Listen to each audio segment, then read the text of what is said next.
네, 오늘 또 예배에 나오신 모든 성도님들과 유튜브 영상으로 또 예배에 동참하고 있는 모든 분들 위해 우리 하나님의 크신 은혜와 축복이 함께하는 복된 시간 되시기 바랍니다. 지금 우리나라 정치를 좀 보게 되면 여당도 비상대책위가 운영이 되고 있고 야당, 민주당도 그렇고 정의당도 그렇고 전부 비대위에 의해서 움직여지고 있는 비정상적인 그런 상태에 있습니다. 세상은 지금 코로나가 계속 지배를 하고 있는 상황이고 폭염과 또 폭우가 쏟아져서 이런저런 어려움들이 발생하므로 어찌 해야 될 줄 모르고 있는 상태입니다. 아주 급변하고 있는 시대 상황 속에서 정치하는 사람들이 똑똑한데 미래에 대한 준비가 안 된 사람들이라고 봐요. 그래서 이런 어떤 상황들을 만나면 어찌할 바를 모르고 우왕좌왕하고 있는 것 같습니다. 그래서 저는 이 시대에 애굽의 요셉 같은 하나님의 영으로 충만한 이런 사람이 필요하지 않나. 바벨론의 다니엘 같은 그러한 지혜를 가진 하나님의 사람이 필요하지 않나라고 생각됩니다. 그래서 정치하는 사람들이 자기 머리와 그동안에 쌓아온 지식들을 내려놓고 하나님께, 참으로 우리 지식 위에 있는 하나님께 어찌할 바를 물어서 하나님의 뜻과 하나님의 지혜를 힘입어서 섬겨갈 수 있는 그런 일꾼들이 됐으면 하는 바람이 있습니다. 그렇게 되기를 기대해 봅니다. 오늘 심령이 가난한 자는 이러한 이 말씀을 하게 되는 이유는 우리 천막에 매일 밥 먹으러 오시는 분들이 있는데 그분 중에 한 분이 저에게 늘 이런저런 말씀을 합니다. 한 번은 목사님, 사람들은 이렇게 보면 거미 같은 인간이 있습니다. 아무것도 안 하고 거미줄 쳐놓고 걸리기만 해봐라. 그렇게 잡아먹으려는 나쁜 놈들이 있다는 거예요. 그리고 또 한편에는 개미처럼 죽어라 열심히 자기만 위해서 일하는 사람들이 있다는 거죠. 그리고 또 한편에는 꿀벌처럼 열심히 꿀을 모아가지고 자기도 먹고 다른 사람에게도 유익을 주는 이런 꿀벌 같은 사람이 있다. 우리 광야교회는 꿀벌 같은 곳이다. 그러니까 자기가 자꾸 온다 라고 얘기를 하더라고요. 그런데 이분이 목사님, 심령이 가난한 자는 이 노래를 자꾸 불러주시고 이 말씀을 좀 해주시면 감사하겠습니다 라고 하는 거예요. 그래서 어제도 간단하게 하고 오늘 또 전하기로 마음을 먹었습니다. 우리가 심령이 가난한 자는 노래를 한번 하고 가도록 하겠습니다. 심령이 가난한 자는. 우리 교회 기타팀이 있으면 나와가지고 이 기타를 치면서 심령이 가난한 자는 부르면 좋을 텐데 하는 그런 아쉬움이 있습니다. 심령이 가난한 자는 띄워주세요.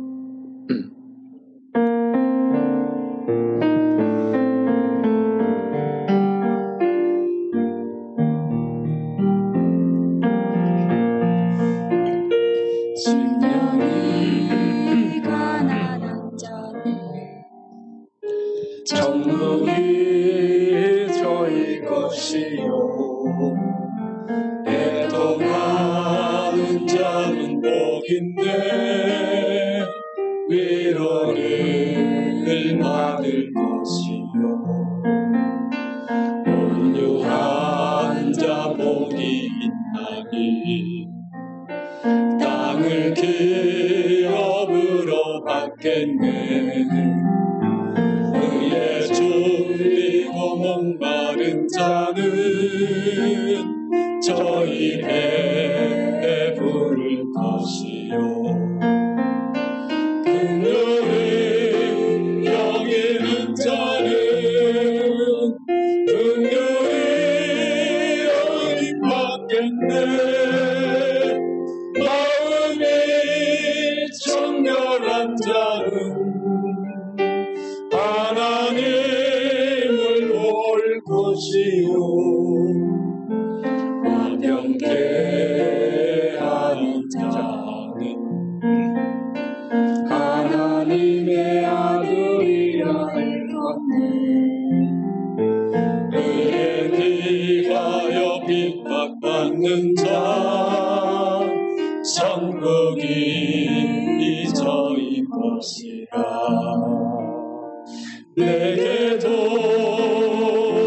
주소서. 내가 너를 받기 원하네. 보내주려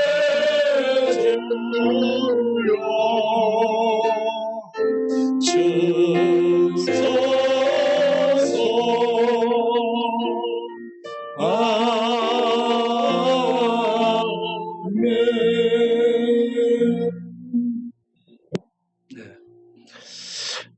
예수님께서 말씀하신 내용 중에 핵심이 천국인 줄로 믿습니다. 그래서 4장 17절을 보게 되면 예수님이 세례받고 돌아와서 광야에서 시험 방학던 다음에 돌아와서 첫 번째로 포문을 열고 말씀을 전하는 내용이 회개하라, 천국이 가까이 왔느니라 라는 말씀입니다. 예수님의 입에서 나오는 말씀이 천국입니다. 저는 이 말씀을 읽을 때 예수님이 천국을 가지고 오신 왕이라는 것을 볼 수 있습니다. 내가 천국을 가지고 왔다. 그 나라에 들어가기 위해서는 회개해야 된다 라고 말씀을 합니다. 그런 다음에 제자들을 불러요. 이 천국 복음을 맡길 제자들을 부릅니다. 그리고 그 제자들과 더불어서 갈릴리 이곳저곳을 다니면서 복음을 전하고 이런저런 악한 것 추방하고 약한 것을 고치고 또 하나님의 말씀을 전하게 됩니다. 그래서 사방에서 수많은 무리가 예수님의 말씀을 듣기 위해서 모여옵니다. 이 많은 무리들이 보니까 예수님이 가버나움에 한 산 언덕 자락에 앉아서 그곳에 수많은 무리들이 모여오고 자기 앞에 제자들이 모이게 됩니다. 그래서 5장 1절이 시작이 됩니다. 예수께서 무리를 보시고 산 위에 올라가 앉으시니 제자들이 나아온지라. 자, 무리를 보고요. 무리가 계속 모여. 그래서 말씀을 전하기 좋은 이 언덕으로 나아가서 딱 앉았죠. 우리들이 말씀을 들으려고 쭉 앉아요. 그래서 제자들이 예수님 앞에 나와 왔습니다.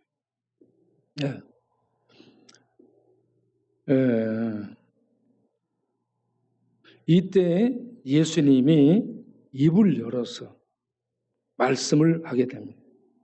이때도 말씀을 하는 게 주제가 천국입니다. 천국. 천국은 하나님의 나라를 의미하죠. 하늘나라를 의미하죠. 이 천국을 얻는 자, 천국을 얻을 수 있는 자가 어떤 자인가? 천국을 얻을 수 있는 자가 복된 자다. 천국을 얻을 수 있는 복된 자는 어떤 사람인가? 심령이 가난한 사람이다 하면서 쭉 얘기를 해 나가가지고 10절에 의를 위하여 핍박을 받은 자는 복이 있나니. 네. 계속해서 이 말씀합니다. 의를 위하여 핍박을 받은 자는 복이 있나니 천국이 저희 것임이라. 3절과 10절에 있는 말씀은 천국의 현재형을 얘기하고 있습니다. 천국을 현재적으로 소유하고 현재적으로 누리는 것을 말씀합니다. 그리고 4절부터 애통하는 자는 복이 있나니 저게 유를 받을 것입니다. 온유한 자는 복이 있나니 저희가 땅을 기업으로 받을 것입니다. 의에 주르고 목마른 자는 복이 있나니 저희가 배부를 것이며 긍휼히 여기는 자는 복이 있나니 저희가 긍휼히 여김을 받을 것이며 화평케 하는 자는 마음이 청결한 자는 복이 있나니 저희가 하나님을 볼 것이며 화평케 하는 자는 복이 있나니 저희가 하나님의 아들이라 일컬음을 받을 것이며 그리고 이런 것들은 여기까지는 미래형. 네. 미래에 받게 된다. 미래에 누리게 된다. 네. 그리고 10절에 의를 위하여 핍박을 받는 자는 복이 있나니 천국이 저희 것입니다. 나를 인하여 너희를 거스려 너희를 핍박하고 너희를 거스려 교수스러 악을 행하고 너희를 거스려 모든 악한 말을 할 때는 너희에게 복이 있나니 기뻐하고 즐거워하라. 하늘에서 너희의 상이 큼이라. 너희 전에 있던 선지자들을 이같이 핍박하였느니라. 여기에서 회개해서 천국을 얻은 자, 심령이 가난한 자들이 그렇게 되는 자들이고 그들이 의를 위해서 핍박을 하는데 이 의가 예수님을 위해 핍박을 받는 것으로 얘기를 하고 있고 이런 자들이 옛적의 선지자들도 그렇게 핍박을 받았던 것이다. 지금 예수님 앞에 말씀을 듣고 앉아있는 대상이 많은 무리가 있고 그 앞에 제자들이 있는데 이렇게 특별한 어떤 부류를 향해서 말씀을 하는 것으로 이해를 하게 하고 있는 대목입니다. 네. 많은 무리들이 이 예수님의 말씀을 듣고 이와 같이 심령이 가난한 상태에서 복음을 받아들이는 자가 천국을 얻는 것이고 그들이 이렇게 복을 누리는 것이고 그 복을 누리는 대신에 세상에서 이런저런 핍박도 받는다. 그러면서 14절부터 소금이라고 얘기합니다. 너희는 세상의 소금이.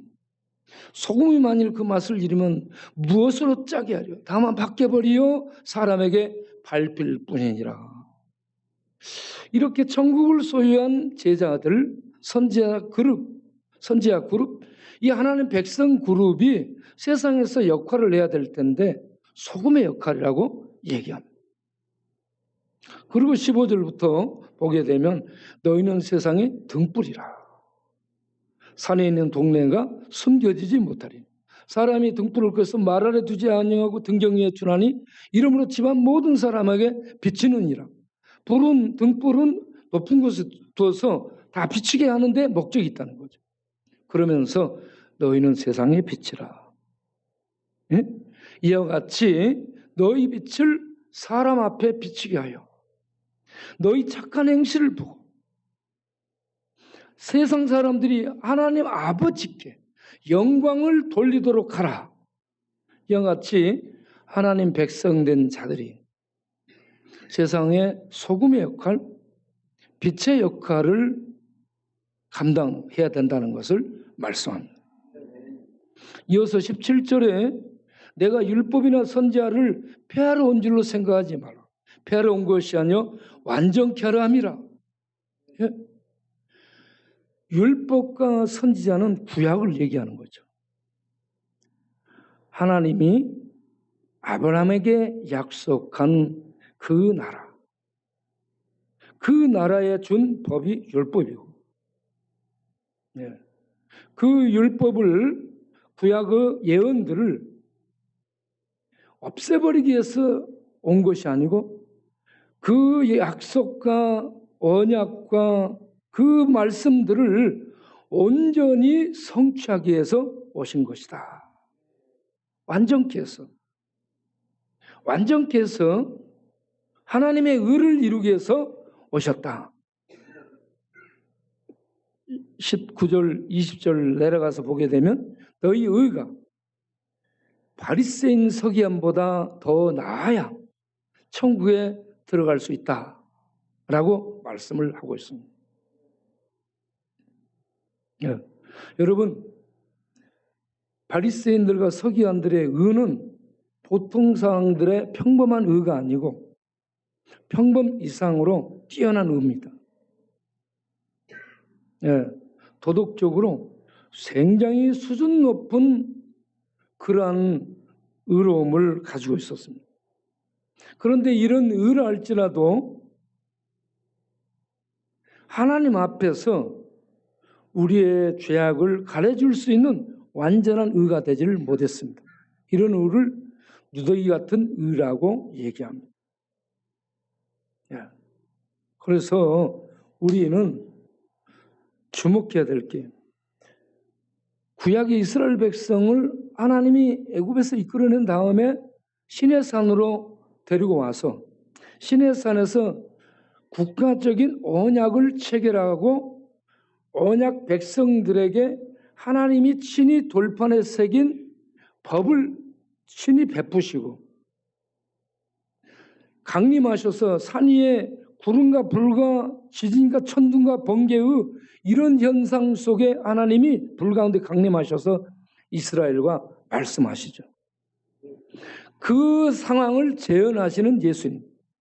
제자 무리들, 예수님을 따르는 백성들을 산 위에 데리고 가서 모세를 통해 하나님이 이스라엘 백성에게 말씀을, 계명과 율법을 베푸셨던 것처럼 이제 그 백성들에게 예수님이 산 위에서 말씀을 가르치는 그런 대목입니다.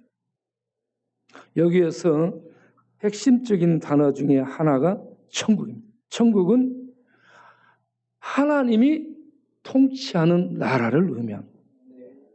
왕이신 하나님이 다스리는 그 나라, 이 세상 나라, 이 세상의 대제국, 황제들, 왕들, 어떤 수장들이 나타났다가 사라지는 이런 죄와 악과 죽음이 지배하고 거짓이 지배하고 마귀가 통치하는 이런 세상 나라가 아닌 하나님의 나라, 하나님이 통치하는 하나님의 나라, 죄도 없고 악도 없고 죽음도 없고 거짓도 없고 마귀도 없고 이 진리만이 충만한 하나님의 나라, 진리와 생명이 완전한 나라. 그 생명의 나라 천국을 예수님이 통치하는 왕이신데 그 나라를 예수님이 지금 이 땅에 가지고 오셨다.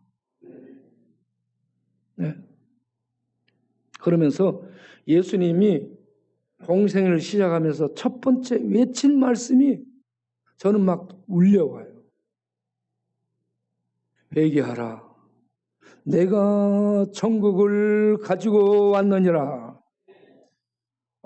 천국에서 오신 왕이 첫 번째로 전하는 말씀이, 메시아로서 공생애를 시작하며 첫 번째 입에서 나오는 말씀이 회개하라. 천국이 가까이 왔느니라. 회개하라. 내가 천국을 가지고 왔느니라. 이 말씀이 우리의 귓전에, 우리의 영혼 속에 울려오기를 바랍니다. 천국보다 귀한 것이 없지. 하나님 나라, 하늘나라, 영생의 나라보다 귀한 것이 없지. 그래 내가 이 땅에 사는 동안에 예수님이 가지고 오신 이 하나님의 나라, 이 천국을 얻어야지. 이러한 영적인 열망이 우리에게 있게 되기를 바랍니다. 그런데 천국을 들어가려고 보니까 우리에게 천국 들어갈 자격이 없어요. 천국에 들어가는 자는 의인만 들어갑니다. 의인, 하나님이 인정하는 의인만 들어가는 곳이 천국인데, 나 같은 죄인이 천국을 들어가고 싶은데 들어갈 수가 없네. 자격이 없네. 바리새인들, 서기관들, 그렇게 의롭다는 그들도 못 들어가는데, 나 같은 죄인이 어찌 들어가? 거기에서 우리는 좌절을 맛보는 겁니다. 네. 그래서 심령이 가난한 자는 했는데, 이 가난하다는 말이 프토코스라는 단어인데, 이거는 영적으로 파산된 것을 의미합니다. 아무것도 없는,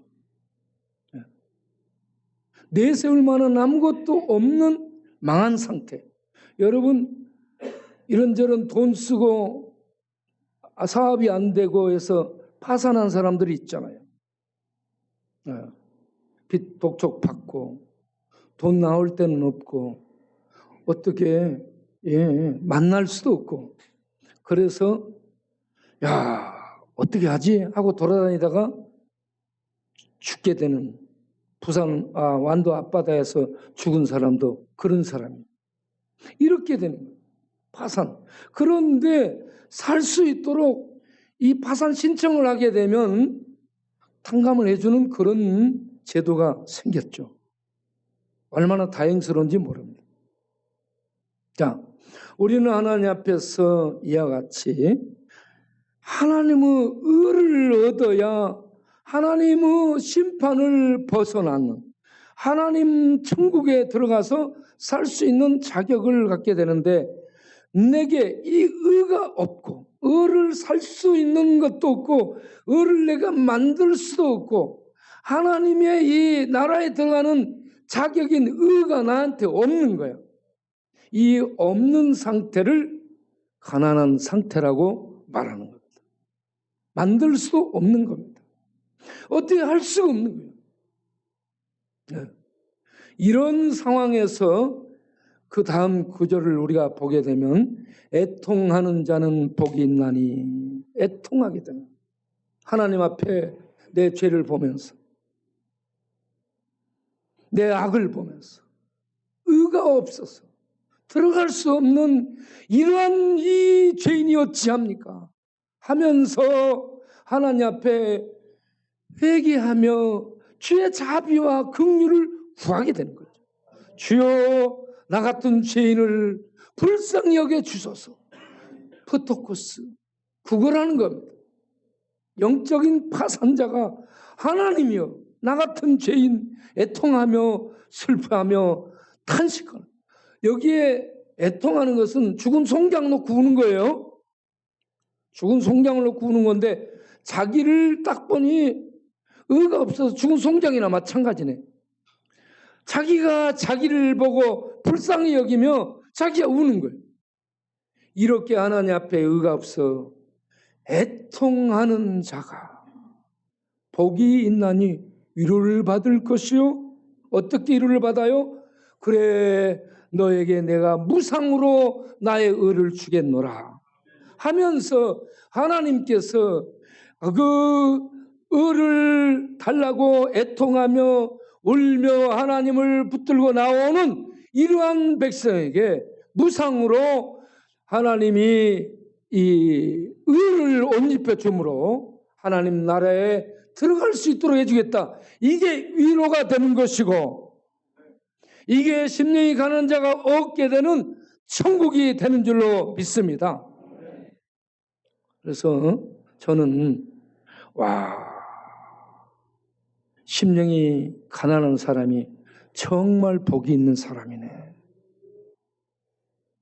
바리새인 서기관들은 심령에 자기 의가 꽉 찼습니다. 내 의로 갈 수 있는데 무슨 예수님의 그 의가 필요해? 예수님의 의가 필요 없어요. 바리새인 서기관들 자기 의가 꽉 차가지고 자기 의로 가겠다는 거예요. 그런데 바리새인 서기관들만 그런 게 아니라 세상 사람들도 자기 생각으로 꽉 차 있어요. 나 하나님 필요 없다고. 예수 필요 없다고. 네? 자기 것들로 꽉 차 있어서 예수의 이 의를, 예수께서 만든 하나님의 의를 받아들일 줄을 모르는 거예요. 거부하는 거예요. 그런 자들은 지혜로운 것 같은데, 똑똑한데 지혜가 없는 어리석은 자들입니다. 여기에 있는 우리 모두에게 우리 하나님이 영적인 이 커튼을, 베일을 벗겨주셔서 예수님이 하나님이 보낸 구원의 의구나. 이 예수를 믿어야, 예수를 의지해야 내가 살겠구나. 예수를 믿음으로 붙들기를 바랍니다. 그러면 예수님을 통해 제공되는 하나님의 하늘의 완전한 의가 무상으로 공급되는 겁니다. 그런 자가 천국을 들어가는, 천국을 얻는데 현재 얻으며 미래에 얻게 되는 겁니다. 이 놀라운 축복, 이 영광을 예수를 믿어서 얻기를 바랍니다. 이렇게 심령이 가난해서 천국을 얻고 천국을 살았던 사람들, 저는 구약의 다니엘이 그런 사람이었다고 봅니다. 다니엘은 똑똑한 사람이었고요. 공부를 강제로 유학 가서 공부를 많이 한 사람입니다. 그래서 3대 세 개의 나라에 걸쳐서 최고의 정치적 영향력을 한 모사입니다.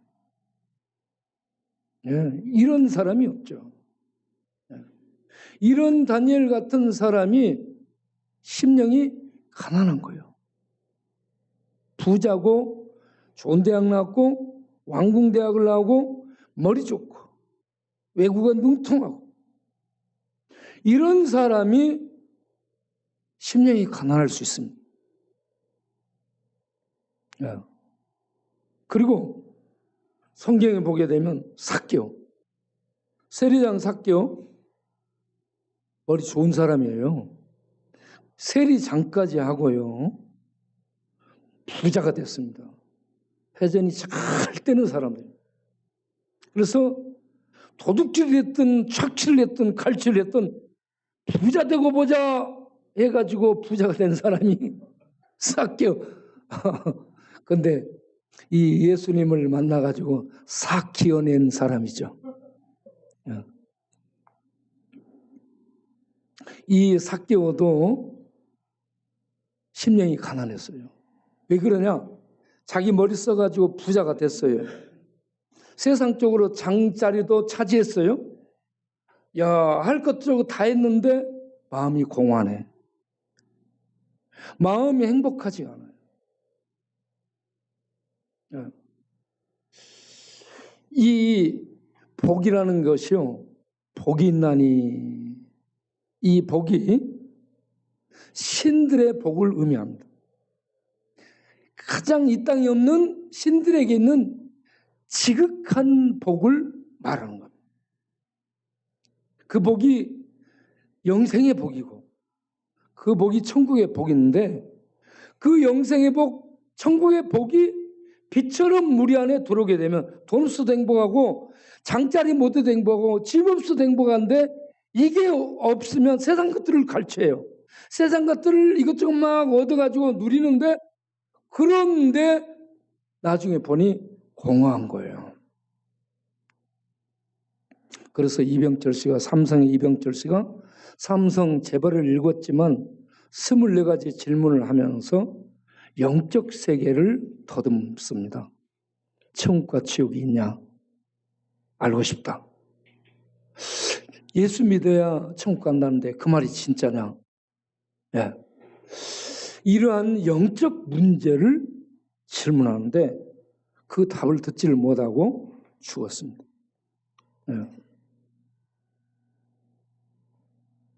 삭개오는 복된 사람, 심령이 가난한 그에게 예수님이 찾아오셔서 만나주셨습니다. 우리 모두 다니엘처럼 삭개오처럼 세상에 뭘 가졌든 안 가졌든 영적으로, 심령은 스피릿에서 영을 얘기합니다. 우리 마음 하트가 아니에요. 우리 인격의 인간의 가장 중심이 영입니다. 영. 예. 이 영이 하나님 앞에 서서 자기를 보는 거예요. 마음은 많은 생각을 해요. 그런데 영은 영이신 하나님을 의식합니다. 영이신 하나님 앞에 자기가 서요. 혼자 있을 때 자기도 모르게 이방인이든 믿는 자든 하나님 앞에 자기가 섭니다. 그런데 믿지 않는 자들은 그 감각들이 죽어있기 때문에 모르는데, 믿는 자들은 하나님 앞에 딱 서게 되면 하나님이 거울이 되고 말씀이 거울이 되고 율법이 계명이 거울이 돼가지고 자기를 앞뒤에서 다 비추고 마음도 비추고 영혼도 비추고 생각도 비추고 감정도 비추고 모든 걸 비추네. 그러면 여기저기에 전부 죄가 막 드러나는 거예요. 마음에서, 생각에서, 의식에서, 무의식에서, 행동으로, 말로, 눈빛으로, 이건 뭐 전부 죄야? 어떻게 서지? 이렇게 하나님 앞에서 하나님을 믿는 백성은 영적으로 자기를 세웁니다. 그래서 하나님 앞에 손들고 천부여 의지 없어서 손들고 갑니다.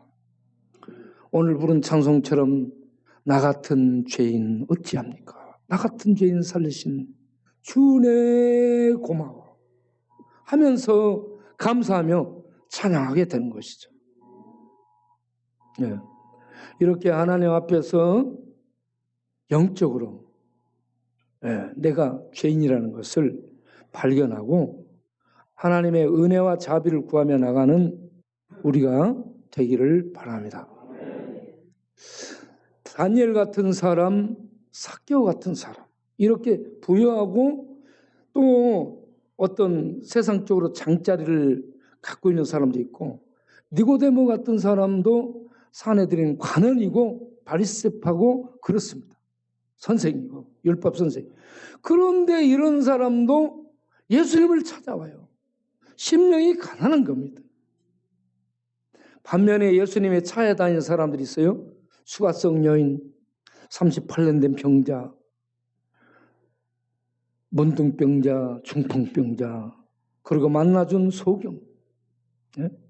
이런 사람들 심령이 가난한 거예요. 그래서 심령이 가난한 사람의 범주가, 물질적으로 가난한 사람만 심령이 가난한가? 아니라는 얘기입니다. 영적인 가난한 자는 물질과 상관없어요. 세상 부와 상관없어요. 세상에 어떤 고위직, 뭐 이런저런 간부, 이런저런 좋은 직책 이런 거 상관없어요. 그래서 이 기독교의 발흥이라는 책을 보게 되면 거기에 이 부분들을 상당히 이렇게 이해할 수 있는 많은 내용들이 실려 있어서 제가 그 책을 보고 정리를 좀 해서 여러분들에게 보여주도록 하겠어요. 자, 우리 방송실에서 그걸 좀 보여주면 감사하겠어요. 어디서부터냐? 네. 사회학자들의 분석. 네. 자, 사회학자들이 분석을 했어요. 사람들이 종교를 갖게 되는 이유가 하위 계층이 그들의 사회적 박탈감은 강제로 빼앗기는 것을 의미하거든요.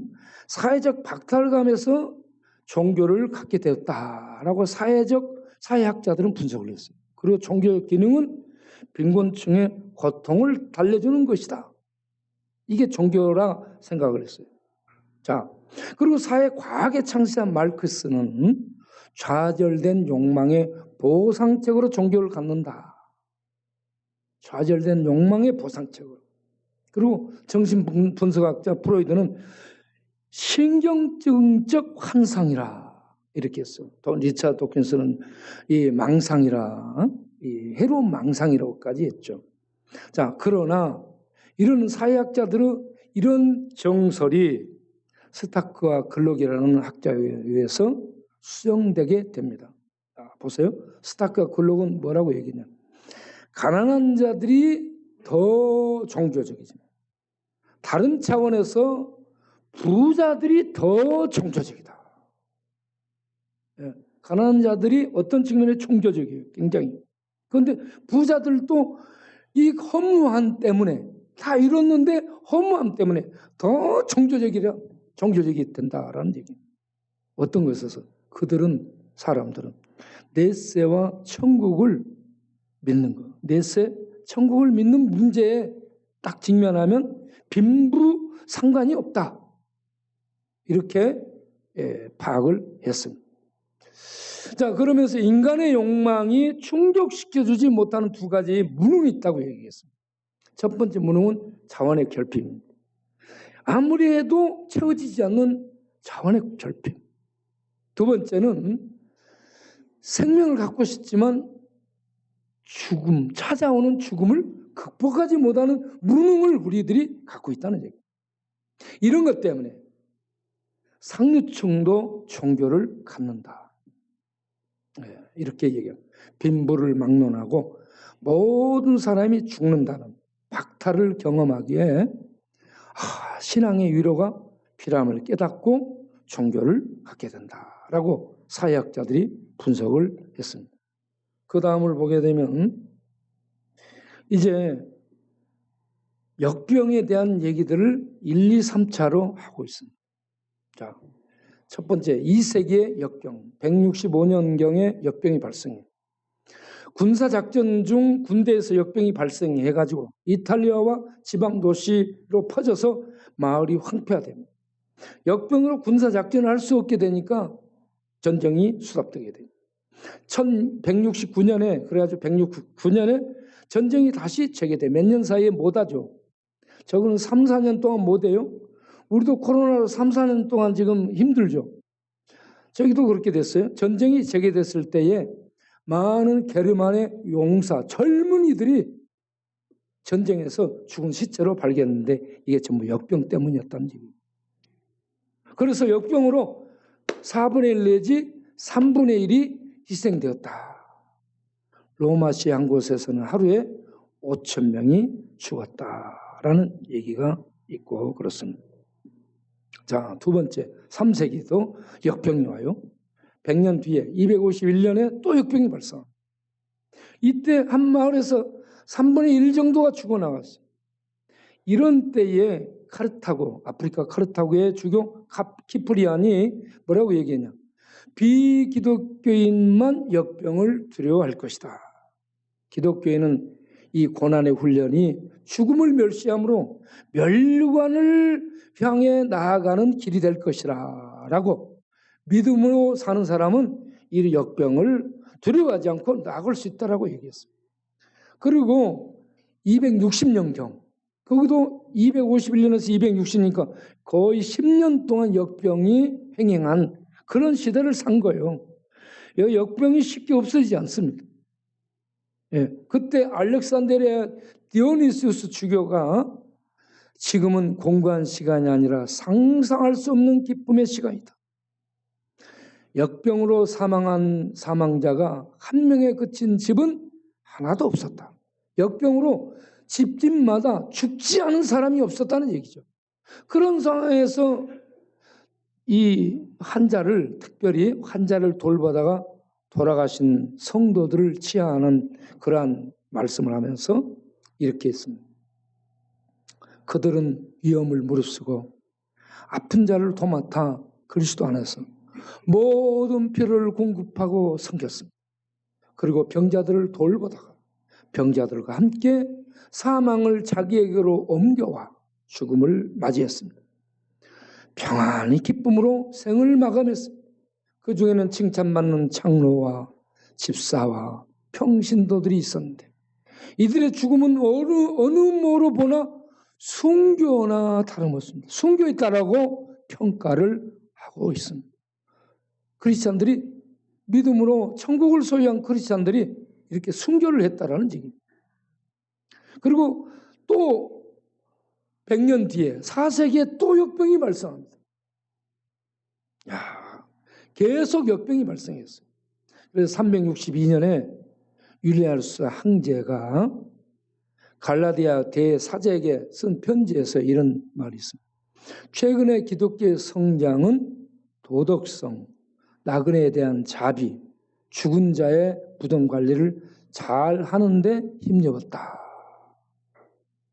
또 다른 사제에게 쓴 편지에는 사제들이 가난한 자를 외면하고 방치할 때 기독교인을 이렇게 표현해요. 불경한 갈릴리인들. 예. 그때 당시 로마 쪽에서는 불경한 갈릴리인이라고 폄하하고 있습니다. 예수 믿는 사람들은 예수 그리스도 나사렛 갈릴리의 나사렛 그 물이 일당이래 가지고 이렇게 불경한 갈릴리인이라고 평가를 받았습니다. 불려졌어요. 우리 대한민국 사람, 일본 사람은 조센징이라고 얕잡아 봤던 것처럼 불경한 갈릴리인들은 구제하는 데 주력했다고 생각한다. 불경한 갈릴리인들은 그들의 가난한 자만 돕는 것이 아니고 우리의 가난한 자들까지 돕는다. 이렇게 평을 남기고 있습니다. 그러니까 이방인 사제들은 신경을 안 쓰고 도망가요. 그런데 불경한 갈릴리 사람들 기독교인을 표현하는 얘기인데 기독교인은 자기네들 아픈 사람들만 돕는 게 아니고 당연히 해야 되죠. 우리들 로마 사람 그들을 무시하는 로마 사람들까지 도왔다. 이게 세상 가운데 빛을 비춰서 하나님 아버지께 영광을 돌리게 하는 겁니다. 기독교인은 이 줄리아누스 황제가 쓴 내용들이에요. 기독교인은 남에게 대접받기를 바라는 대로 남을 대접하라.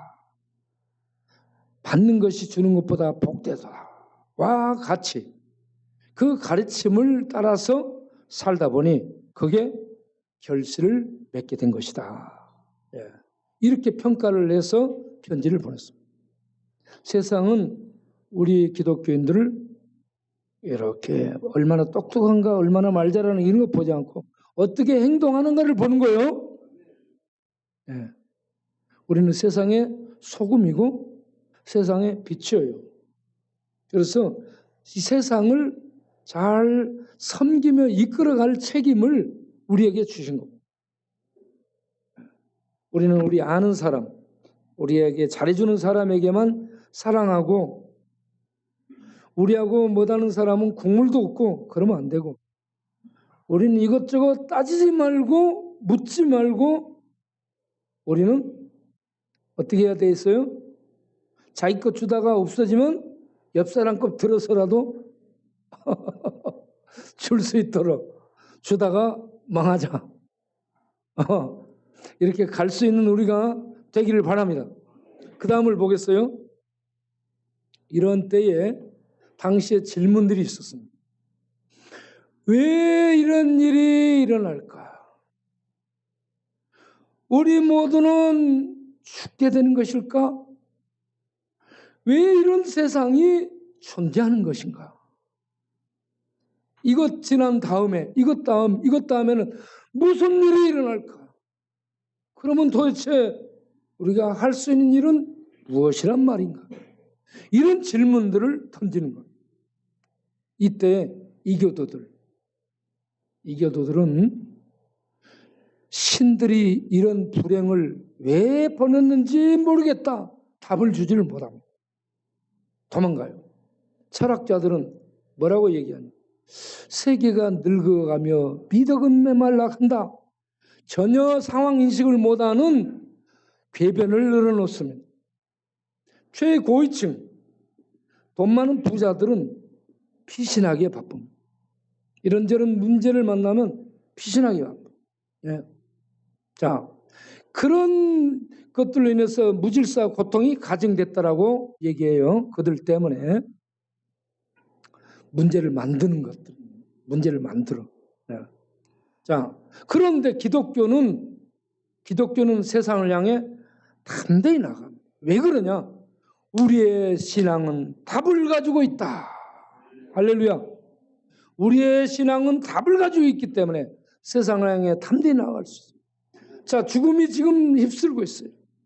온 세상을 죽음이 휩쓸고 있어요. 이때 죽음 앞에서 답을 줄 수 있는 게 우리 기독교 신앙입니다. 우리에겐 죽어도 갈 수 있는 천국이 있다. 심령이 가난한 자가 천국을 얻고, 회개한 자가 천국을 얻고, 예수를 믿는 자가 서기관 바리새인보다 더 나은 하나님의 의를 얻어 천국을 얻게 되고, 그 천국을 이 땅에서 사는데 죽음을 직면해서 두려워하는 자들에게 답을 던져주는 거예요. 우리는 죽어도 갈 수 있는 천국이 있다. 이게 죽음을 맞이하는 사람들에게 최고의 위안이 되는 겁니다. 예. 죽어가는 사람들의 눈빛을 보면서 저는 임종을 맞는 사람들의 눈빛 속에서 그걸 봤습니다. 죽어가면서 이렇게 봐요. 죽어가면서 봐. 예. 그러다가 가족은 아무도 없죠. 제가 옆에서 손을 잡고 이러고 있으면 마지막에 저하고 눈빛을 건네고 안도의 한숨을 쉬고 싹 눈을 감습니다. 예. 우리에게는 죽어도 갈 수 있는 천국이 있다. 예. 여러분, 이게 얼마나 든든합니까?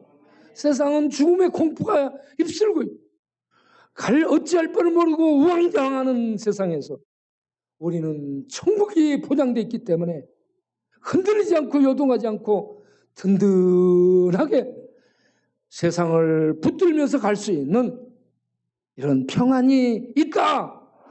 놀라운 축복입니다. 그 다음을 보게 되면 그 앞에 살아남아있지만 역병에서 살아남은 자들이 3분의 1 제국의 이 인구가 이 3분의 1, 4분의 1이 죽어나갔다는 얘기죠. 어마어마하게 죽어나간 겁니다. 그렇게 죽어나간 그 중에 살아남은 사람들이 살아남았는데 충격 속에 휩싸여 있습니다. 공황에 빠진 것처럼 대부분이 다 충격 속에 있게 되는 거예요. 어찌할 바를 모르는 거예요. 그런 자들에게 이렇게 얘기하는 거예요. 실종된 가족과 친지를 위한 천국이 존재합니다. 이런 말에 그들도 위로와 치유를 얻게 됐다. 기독교인. 그래서 그 다음을 보게 되면 기독교는 역경, 저주가 지배하는 시기에 세상에 위로와 소망이 되었다. 여러분, 우리는 세상에 위로가 되고 소망이 되는 천국을 소유한 하나님의 사람들로 살 수 있기를 바랍니다. 그래서 저는 심령이 가난한 자, 영이 가난해서 예수를 믿어 천국을 소유한, 예수의 의를 힘입어 천국에 들어가서 천국을 연재적으로 소유하고 사는 사람이야말로 가장 성공한 자요, 가장 복된 자요. 그 천국을 이 땅에서 살아내며 돕고 보살피고 고난을 당하면서 세상으로부터 박해를 받으면서 이 하나님 나라 의를 위해 고난을 받는 그런 현장 속에 담대히 들어가 사는 사람들이야말로 멋진 인생을 사는 사람들이다. 예. 여러분, 우리가 잠깐 살다 가는데 부평초처럼 떠돌다 가지 말고 생명을 소유하고 진짜 생명을, 천국 생명을 땅에서 사는 겁니다. 그 생명을 살아내는 고난의 현장 속에서도 생명의 삶을 이렇게 살아내는 믿음의 사람들로 남아있는 우리 모두가 되기를 바랍니다. 기도하겠습니다. 하나님 아버지, 감사합니다. 심령이 가난한 자가 이렇게 복이 있는 줄 몰랐어요.